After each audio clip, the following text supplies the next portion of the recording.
Hey guys, Rachele here with Amethyst Ascension. If you are new here, welcome. And if you are returning, thank you so much for joining me again.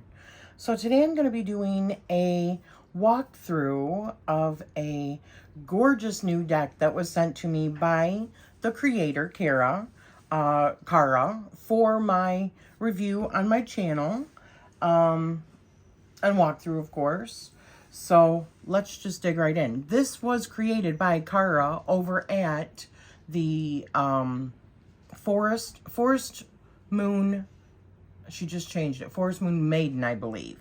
Either way, I'll put a link down below to her YouTube channel.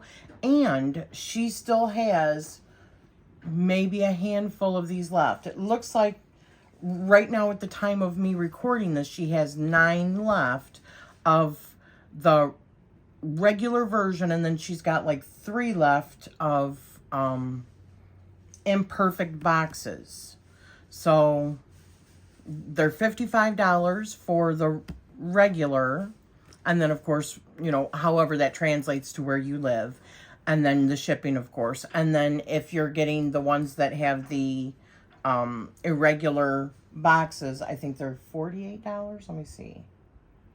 Yeah, $48. But she's only got, like I said, a handful of either of those left. So if you're interested, I highly recommend going and grabbing yourself one right now. Links will be down below, okay? And the name of her Etsy shop is Fae and Flame, because she also makes candles. So, which I'm going to have to try and grab me a couple. Okay, so here's the box. From Hades' Realm, Your Light is Born. I like that. Tarot Persephone's Garden, printed in the USA. I love that. By Kara Small, or Kara. I'm not sure how she pronounces it. I think it's Kara, but I could be wrong.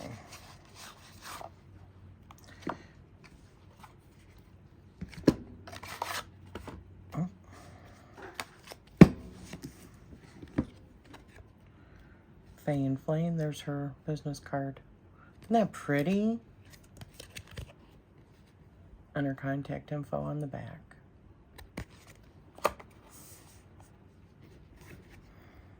Tarot of Persephone's Garden, a curated art deck dedicated to the Queen of the Underworld by Kara Small. I love the backs also. Oh my goodness. This is on really beautiful linen cardstock. I can't wait to shuffle this. This is an ode to Persephone. O Persephone, with grace adorned, from Hades' realm your light is born. Through cycles old, the seasons turn. In your embrace, all life shall yearn. I love that. All right. Let me just get closer.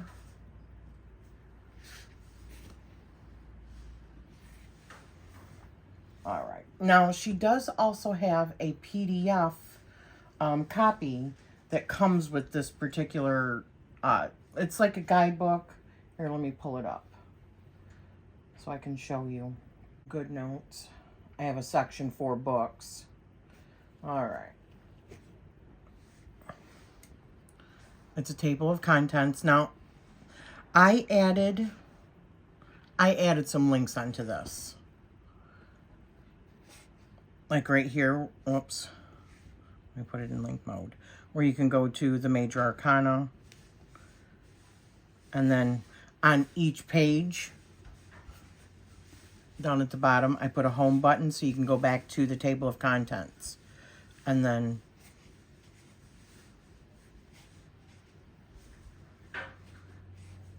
I did that. Your copy's not going to come with that, so you just have to do this. But if you have good notes, I could show you how I did that if you would like. So anyways, let me... All right, so this is the Unknown, which is like the Fool. This is Pandora, done in 1896 by John William Waterhouse. I've seen this image lots of times. It is beautiful. I just love these bags so much. The Sorceress for the Magician. That is the Crystal Ball from 1902 by John William Waterhouse. It says that the magician is renamed to the sorceress. Here, woman gazes into a crystal ball with the tools of her trade on the table behind her. She is undoubtedly a skilled and powerful witch, ready to conjure her heart's desire. That's what's in her guidebook. Next, we have the High Priestess, which is Priestess of Delphi, 1891, by John Collier. A quintessential image of the High Priestess is the Oracle of Delphi, a real-life representation of the card. She has access to the knowledge of the gods and can communicate to them and through them. Love that.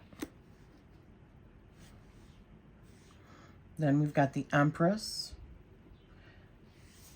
A vision of Flametta. That is the name of the painting. It was done in 1878 by Dante Gabriel Rossetti. The Empress exudes beauty and abundance. She is surrounded by a halo of golden light and tree blossoms, symbolizing her divine connection to nature. Beautiful. Then 4, we've got the Emperor here. Love that. The Favorites of the Emperor Honorius, 1883, John William Waterhouse. The Emperor is seated on his throne, feet on the ground, symbolic of the stability that the Emperor provides. His red attire represents the fire sign Aries, the ruling zodiac of the Emperor. Beautiful. Then we've got, for the Hierophant, it's been renamed the Oracle. This is called Invocation, and it's from 1826, and it's by Lord Frederick Leighton. And it says that this card is in reference to the ancient Greek Oracle of Delphi. Oh, okay. Who brought down knowledge from the gods and imparted it upon those who came to her for guidance. She was a spiritual conduit between the gods and humanity. So we have another beautiful Delphic like priestess for the Oracle. I love that for the Hierophant. I like that change that she did there. I love this. That is the Lovers, and it is called Springtime. 1873 is the year, by Pierre Auguste Cole. It says a couple enjoys spending time together on a swing, a very romantic depiction of the lovers. They undoubtedly choose each other every day. Every time I see this image, it makes me think of like Tuck Everlasting. Is that a Midsummer's Night's Dream? No, that's Tuck Everlasting, right? I don't know. I remember the movie, and it makes me think of that. The next one we have is the Chariot.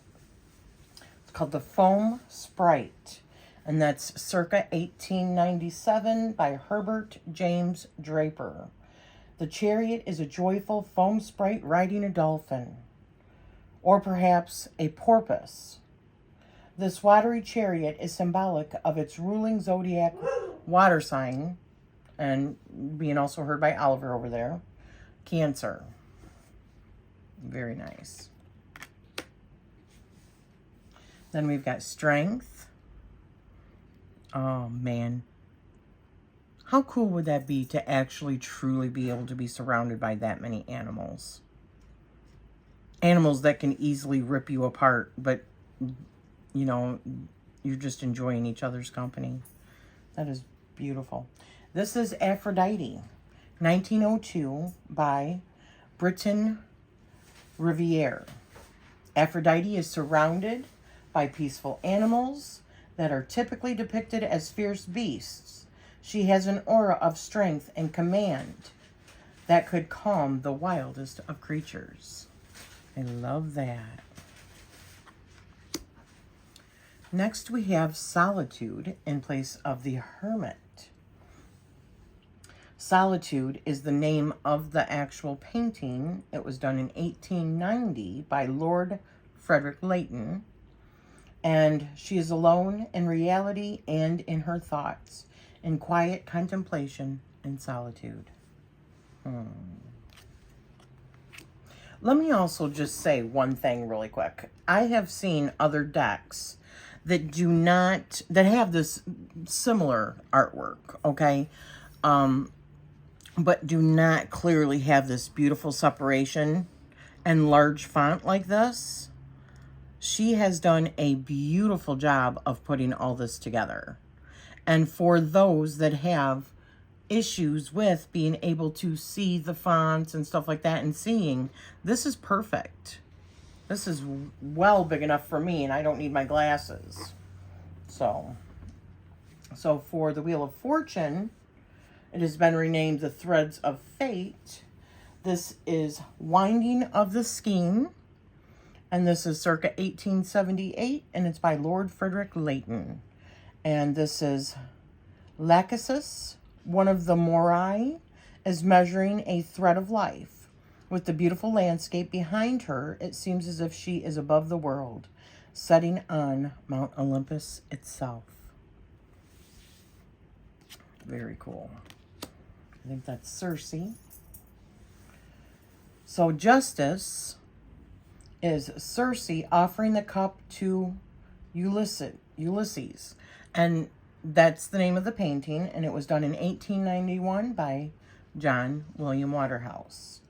The sorceress Circe in this painting is reminiscent of the goddess Justitia, Roman or Dike, Greek, in her positioning and the energy she is exuding. Perhaps she is evoking justice by giving the potion to Ulysses. Very nice. So now we've got, in place of the Hanged Man, we've got Surrender. The Roses of Heliogabalus, circa 1888, by Sir Lawrence Alma Tadema. The Hanged Man is renamed to Surrender in Persephone's garden. This person is buried in rose petals, looking up at their surroundings, seeing the world from a new perspective, while surrendering to their current circumstances. Wow. Imagine what it smells like to be surrounded by all of those roses. Beautiful. I want a bathtub like that. How cool is that? Then we've got Death. And At the First Touch of Winter, Summer Fades Away is the name of the painting. And it's 1897 by Valentine Cameron Principe or something like that. Death is often associated with the changing of seasons from the lighter half to the darker half of the year. All that blooms will die by winter's hand. As in Persephone's tale, remember that spring will return, and so too shall life. That is so beautiful. What a beautiful choice. Then we've got Temperance. And this is Jason and Medea, circa 1907, by John William Waterhouse. Medea mixes a magical potion for Jason. This depiction speaks to the alchemical balance of temperance. I love it. Is this Lilith? Yep. The Devil is Lilith. 1887 by John Collier. In Persephone's garden, Lilith is the devil, not because she is a demon, but because she represents liberation and the reclamation of power. Choose to see the devil as the power to break free from the chains that bind you. Right on. I love that. I love that so much. 16, the Tempest or Tempest. Death of Sappho. This is in place of the Tower. 1881 by Miguel Carbonell Selva. The tower is renamed to Tempest. In this image, the legendary poet Sappho is about to throw herself from a cliff into the stormy sea below. This can be interpreted as the perspective of those falling from the tower in the traditional tarot. Oh my gosh, that is just beautiful.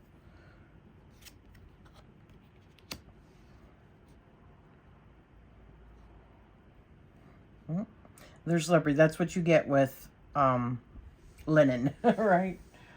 So the next one for the star, we have the Morning Star. That's the name of the painting from 1867 by John Simmons.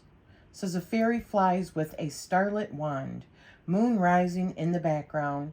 The fairy, nude like the traditional woman in the star card, is the star herself, bringing hope and renewal to whoever she presents herself to.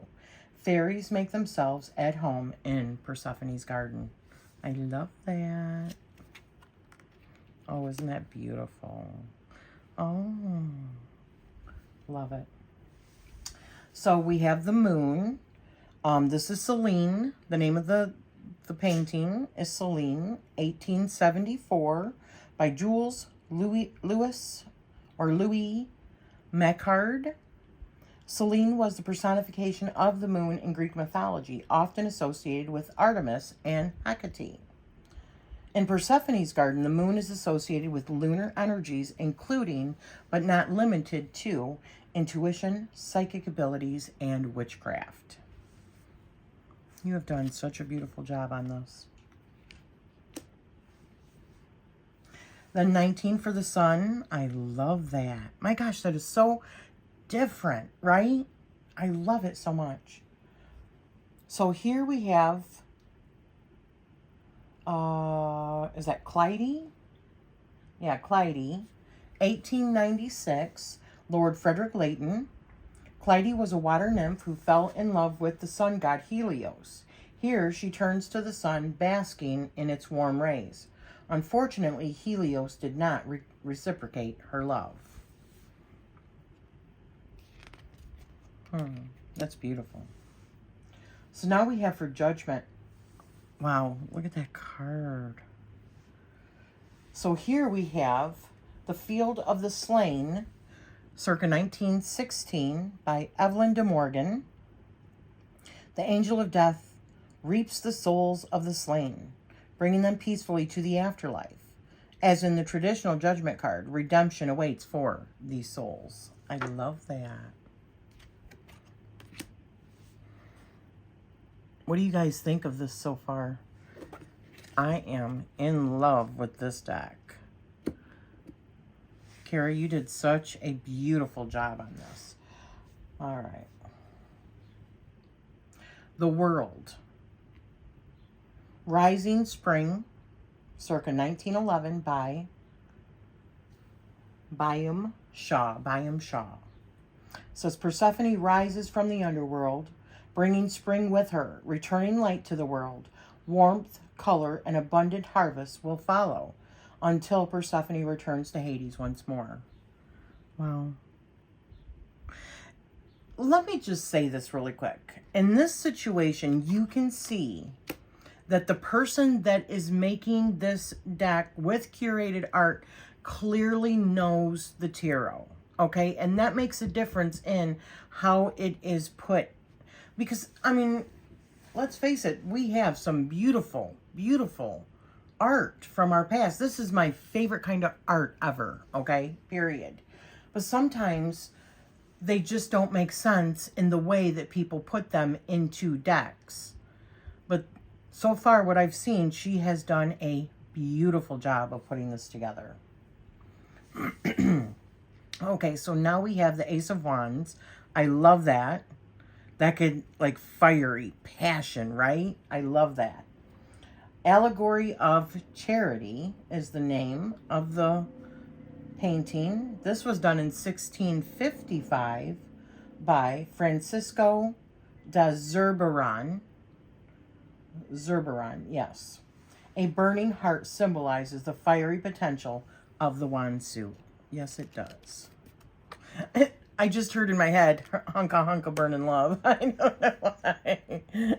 I don't know why. So the next one is Two of Wands. I love this image. It says, I am half sick of shadows, said the Lady of Shalott. From 1915, John William Waterhouse. The woman in the painting looks longingly outside, planning her next steps. Where will her journey take her? I've seen it also as like the Eight of Pentacles, which I like it as that too. But I like what you've done here with looking on. I love that. That's really good. What is she planning? I mean, after all, she does have, is that a tapestry in front of her? Yeah, a tapestry. And is that the same woman? Yeah, it certainly looks like it, doesn't it? Three of Wands.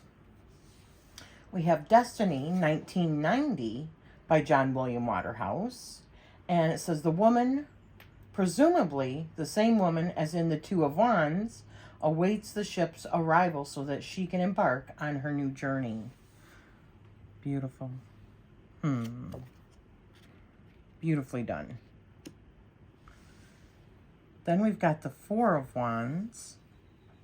The Return of Persephone, 1891, by John Frederick Layton.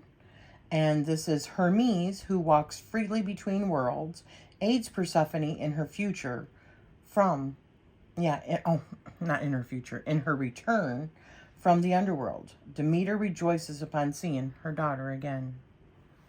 I love it. Hermes reuniting mother and daughter. That causes a celebration, right? So the Five of Wands. Oh, look at that. Look at that.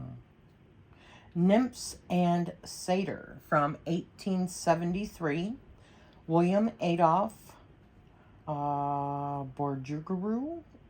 I don't even know how to pronounce that. Bourgeois? I don't know. It says a playful gathering of forest dwellers. Perhaps the nymphs are fighting over the satyr. Perhaps they are just enjoying his company.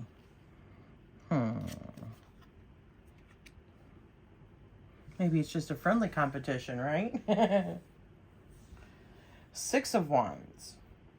Autumn Vintage Festival, circa 1877, by Sir Lawrence Alma Tadema. This is a Maenad or devotee of Dionysus celebrates during a festival, hearkening back to the celebration and victory in the traditional Six of Wands. Maenad. Do you remember True Blood? The one lady that was causing like everybody to like go crazy and hedonistic and drinking and eating and having a lot of sex. She was a Maenad. And they were like devotees of Dionysus or Bacchus, right? Very cool.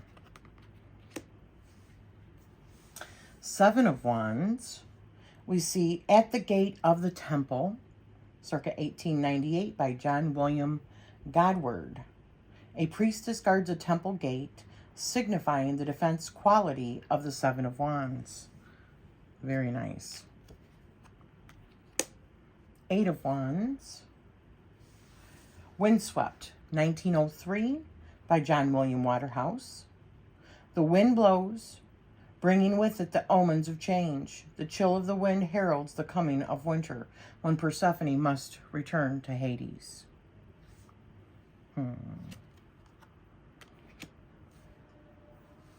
Nine of Wands. We have Ophelia, 1910, circa 1910. John William Waterhouse is the painter, the artist. The woman runs away from her previous life. Her journey has been long and hard, and her energy is beginning to deplete.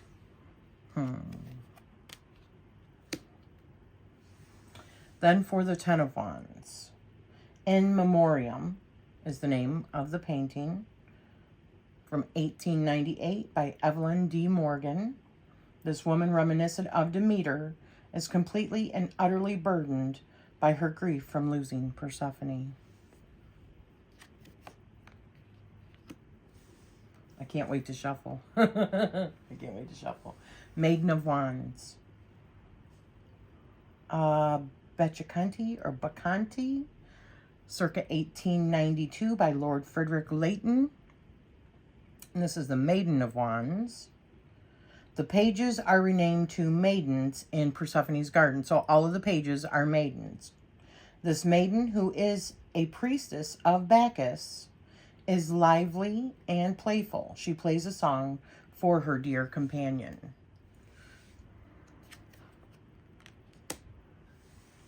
So the Priestess of Wands. So this is a priestess of Bacchus, circa 1889 by John Collier. The knights are renamed to priestesses in Persephone's garden. Another priestess of Bacchus. She stands boldly in traditional Maenad attire. Perhaps she was the maiden. I just love this. I love this so much. Queen of Wands. Here we see The Love Potion is the name of it. Circa 1903 by Evelyn D. Morgan. The woman, clad in a bright orange gown denoting her status as the Queen of Wands, brews a potion with her black cat familiar by her side. I love it. Then we've got the King of Wands. Who is this? This is Alcibiades or Alcibiades, being taught by Socrates, 1776, by Francois-André Vincent.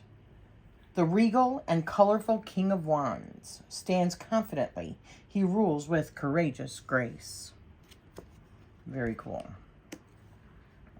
So now we move on to the cups. That is beautiful. Oh, I love that. Beautiful choice. The Marquis de Singlet and two of her sons, circa 1691 by Pierre Mignard. A seashell cup full of pearls and coral signifies the emotional overflow of the beginning of the cup suit. I love that. And you know what? If you're thinking that this is some sort of flaw, it's not. It's actually in the painting itself, the line, which just shows its age because it was from 1691. That is like, I love that. I think that's super cool. But just so you know, that's not from, you know, the card. It's from the painting itself. I love that you can see how vintage or how like antique it is. So now we go on to the Two of Cups, which is beautiful. Daphnis, or Daphne maybe, and Chloe, circa 1882 by Elizabeth Jane Gardner. And it's a reflection of the lovers. A young romance begins to blossom in the Two of Cups. I love that. We've got the Three of Cups. Danaides, 1904. John William Waterhouse. Three women pour water into a larger pot, symbolizing separate energies coming together as one. I love that. Four of Cups, we have Veronica Veronese, circa 1872, by Dante Gabriel Rossetti. The woman is, this is beautiful too, lazily playing a violin. Her mind is somewhere else. She is unaware of the beautiful music she is playing. Oh gosh, that really does look like a Four of Cups. Although in this you can't see the violin, but on her face you can see that whatever she's doing with like, oh, as if I wished I was somewhere else, or she's just daydreaming. She's oblivious to everything that's happening around her. So the Five of Cups. We have Demeter mourning for Persephone. This is circa 1906 by Evelyn de Morgan. As the title suggests, Demeter mourns for Persephone after she is taken to Hades. Six of Cups. An offering to Venus is the name, 1912. John William Godward. A woman admires a vase of roses, perhaps longing for days gone by. She holds one in her hand as an offering to Venus. Beautiful. Seven of Cups. The Siren, 1900. John William Waterhouse. I've always loved this image. This unfortunate sailor has followed the siren song. Now his fate is unknown. Will you follow it too? Hell no. Actually, I've had dreams about being in an underground facility and a whole bunch of mermaids or mere people were invading the place. And they said that they were going to kill everybody, but they didn't. They came across me, and for some reason I could breathe underwater. Maybe like I was part of them or something. It was weird. But I do have weird dreams. Okay, so moving on to Eight of Cups. Miranda, The Tempest, 1916 by John William Waterhouse. She must walk away from the incoming storm, though she is reluctant to leave this place behind. Oh, that is just so beautiful. Wow. Beautiful. Oh, speaking of mermaids, huh? A Mermaid, 1900 by John William Waterhouse. The mermaid is revealing in all of the treasures that she has collected. Oh, not revealing. She is reveling in all of the treasures that she has collected on her adventures. This is for the Nine of Cups. Very nice. So for the Ten of Cups, beautiful image. We've got Spring, and this is circa unknown. They don't know when this was painted, and it's by John Collier. An idyllic spring scene of happy lambs and Persephone herself. This is the pinnacle of joy. Oh, that's beautiful. So for our maiden, which is our page, she is beautiful. Take the fair face of women, and gently suspending with butterflies, flowers, and jewels attending. Thus your fairy is made of most beautiful things. That is the title of the painting, circa 1869 by Sophie Anderson. A dreamy young fairy holds a satchel full of infinite possibilities. That is a beautiful satchel too.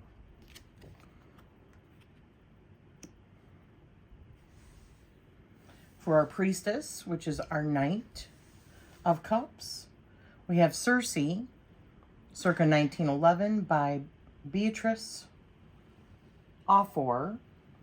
And this says, young Circe is not afraid to listen to her heart. She looks gracefully into the distance, her golden cup symbolic of her charm and creativity. Beautiful. So here we have Circe Invidiosa for the Queen of Cups. This is circa 1892 by John William Waterhouse. Circe has matured here and has become a master of her craft.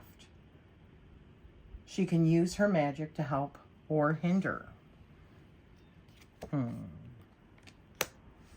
Beautiful. King of Cups. That's beautiful. The Knight of the Flowers is the name. 1894. Georges Rosgrassi is the name of the artist. A dreamy king is surrounded by beautiful flower nymphs. Despite this, he has graceful control over his emotions. Oh, isn't that beautiful? Look at that Ace of Swords. So, David with the head of Goliath, circa. So I like how she has taken just like parts of these particular paintings for, that is really good instead of always using the entire painting. David with the head of Goliath, circa 1630 by Pierre Novelli. The sword represents truth and clarity in the suit of the mind. It cuts through illusion. And that is really good quality. I mean, it's not pixelated. It's not blurry. She's done a really good job here. Two of Swords. Mariana in the South, circa 1897 by John William Waterhouse. Which face of herself will she present today? Look in the mirror and ask yourself in your honesty if your honesty is intact.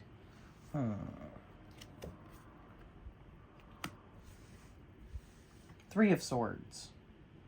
I love this Three of Swords. Penitent Magdalene.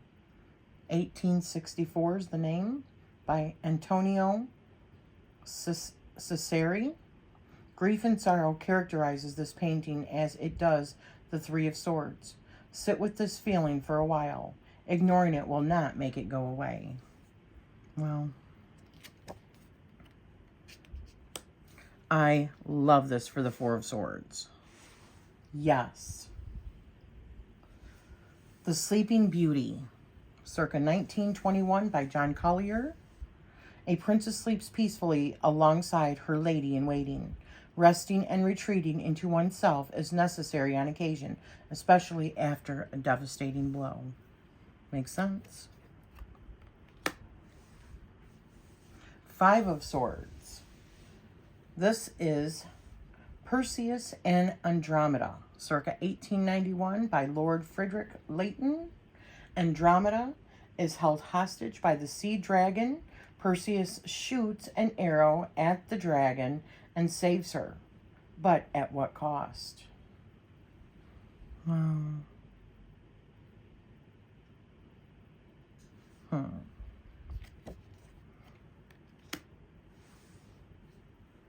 Six of Swords. The Lady of Shalott, 1888, John William Waterhouse. The lady sails away from turmoil. The presence of a boat often differentiates the Six of Swords from the Eight of Cups. I feel like the Six of Swords is more like a permanent thing, whereas the Eight of Cups is more of a, I need to retreat right now because this is not good for me. And a Six of Cups is, I mean, a Six of Swords is like, I'm done. Stick a fork in me, I'm done. And I feel like one is more like in control of your emotions because it's your thoughts. You know what I mean? You've made that final choice. Whereas the heart, which is in the Eight of Cups, is just like, yeah, I'm just like heartbroken, or I'm just, my heart just is not in this right now, kind of thing. Anywho, going on to the Seven of Swords, we've got Thisbe, 1909, John William Waterhouse. She puts her ear against a crack in the wall to listen to what's happening on the other side. Are you spying on things that you shouldn't be? Oh, that's a good one. That is good. Well, it depends on what's going on in the other room. I'm just joking. But am I? No. All right, so we've got the Eight of Swords. Beautiful. So this is The Martyr of Solway, 1871 by John Everett Millais. She is bound upon a rock amidst a stormy sea. She has no desire to try and break free from the chains. Then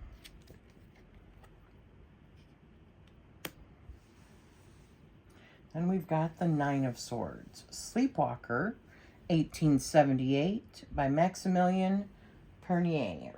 Pernier.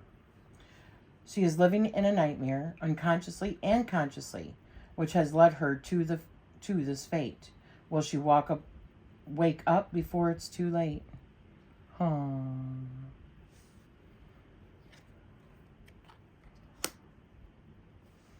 Is this Ophelia? Yeah. Ten of Swords, Ophelia, 1852 by John Everett Millais. Beautiful Ophelia has been freed from her anguish. And so the cycle ends.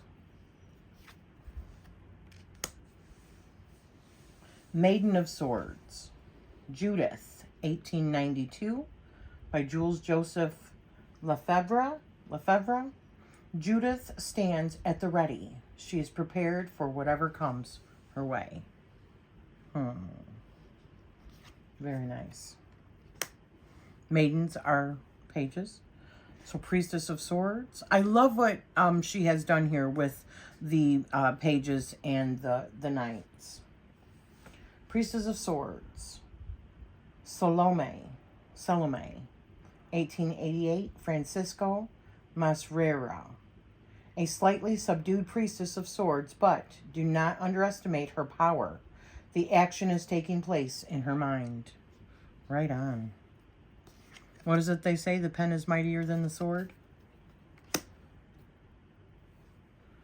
Queen of Swords. Judith, 1887 by Charles Landell. Judith appears again as the Queen of Swords. She is stoic, but she can and will cut deep. Do not cross her. Right on. Who's this? Mercury or, Mercury, 1611 by Hendrik Goltzius. Mercury, the messenger god, is a master of his mind, making him the ultimate king of swords. He is also associated with the air element. Yup. Make sure I'm still on screen. Yes. So now we move on to the coins. Ace of Coins. I love that she has used pomegranate here. Beautiful. Ace of Coins. Festoon of Fruit and Flowers is the name of the painting from 1670 by Jan Davids de Dahim. That's terrible. The Age of Coins is a pomegranate.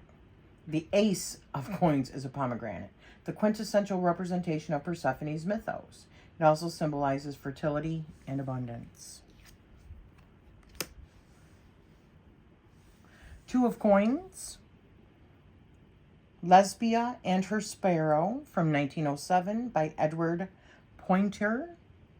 The woman holds 2 bunches of grapes while she balances the sparrow on her arm. She is skilled at this task because she does it every day. There's that balance, right? We've got 3 of Coins.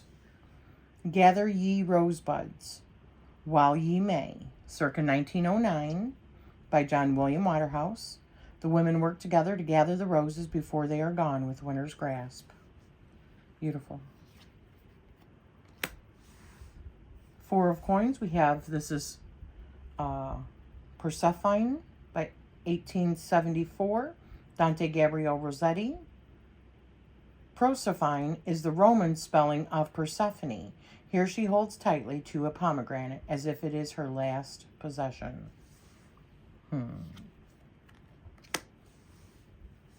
5 of Coins. We have Pandora by circa 1908 by Thomas Kennington. Pandora has just opened the box and evil is unleashed upon the world. At this point, she has no hope, though it is soon to come. I love that. 6 of Coins. Gather ye rosebuds while we may. The first one, okay, the other one was the second one. 1908 by John William Waterhouse. The woman holds you. The woman hands you a pot of roses, sharing with you a portion of her harvest. Beautiful.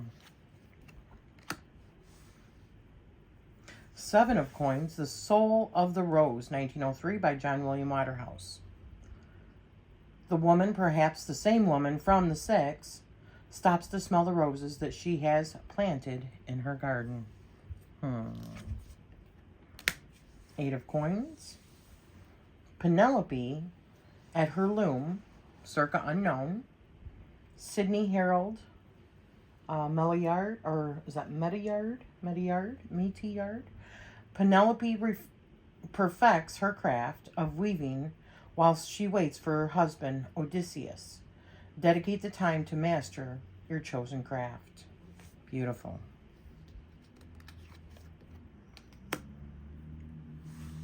Nine of Coins. And I will say that some of the images that are in the book show a little bit bigger. Maybe the printer cut it off a little bit.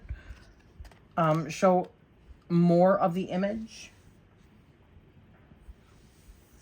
So now we have the 9 of Coins. This is Ophelia. And He Will Not Come Back Again, circa 1865, by Arthur Hughes. Ophelia stands independently with a basket of flowers she has harvested. She is prepared for the future. 10 of Coins, we have Flora, 1894, by Evelyn de Morgan. Flora stands abundantly in front of a fruit-bearing tree. She is goddess of spring, fertility, and abundance. Beautiful. Now we've got the Maiden, or Page of Coins, which is also Ophelia, circa 1890, by Jules Joseph Lefebvre. Here, Ophelia is reminiscent of the young goddess of spring, holding freshly picked flowers, symbolizing her connection and dedication to the earth. Beautiful. We have the Priestess of Coins, a priestess of Bacchus, 1894, William Adolphe Bourgeois. The priestess presides over the picturesque landscape behind her. She is happy to be where and who she is. Queen of Coins, Venus Verticordia, 1868, Dante Gabriel Rossetti. And this is surrounds by earthly abundance. The queen is the embodiment of nature's beauty. She is the empress of the minor arcana. Beautiful. I think that too. That's beautiful. And our last one, the King of Coins. This is Bacchus. 1867, by Simeon Solomon. After encountering the Maenads, we finally meet Bacchus himself. He is a provider of fruit and wine, which were unfathomably important to the people of antiquity. Beautiful. So let me just show you just right quick. I was reading out of, like I said, let me see if I can. This is the PDF version. Oh, cancel. This is what it looks like. I just put this in, but really, it just goes forward. Okay, so it says, Dear Reader, the Tarot of Persephone's Garden is a curated fine art deck using public domain images, largely from the pre-Raphaelite movement and the Victorian era. It was created as an offering to the goddess of spring and queen of the underworld, Persephone. Throughout the deck, you can meet characters from Greco-Roman mythology as well as Queen Persephone herself. About the deck. The Tarot of Persephone's Garden follows the RWS system with a few key differences. Various majors are renamed, as well as the pages and knights, which have become maidens and priestesses. This choice has been intentionally made to help the deck feel more immersive in its theme. Additionally, this guide is written concisely not to provide definitive meanings, but to highlight each painting and how it relates to its corresponding card. Welcome to Persephone's garden. Allow her to guide you on your path. And then we move into the Major Arcana. Now, like I said, I did put, excuse me, a little home button links in GoodNotes. It's another reason that I put my like ebooks and stuff in GoodNotes on my iPad, is because I can put links on it where there are not links. So the Major Arcana starts here. She's got them all in red. Then we've got the wands. Those are like in a brownish color.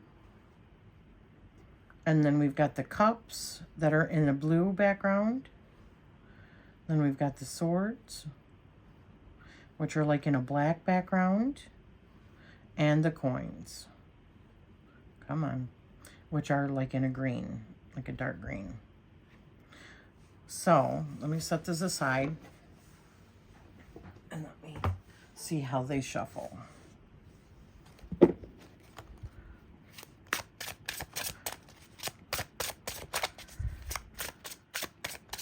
I love these backs. They are beautiful.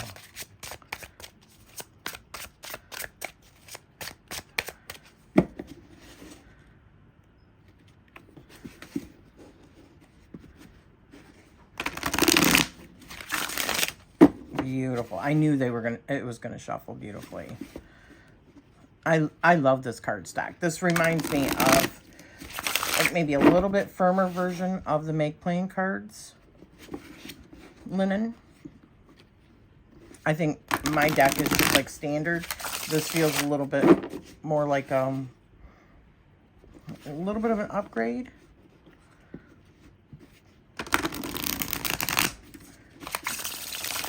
Oh, that's beautiful. Gosh, I love that.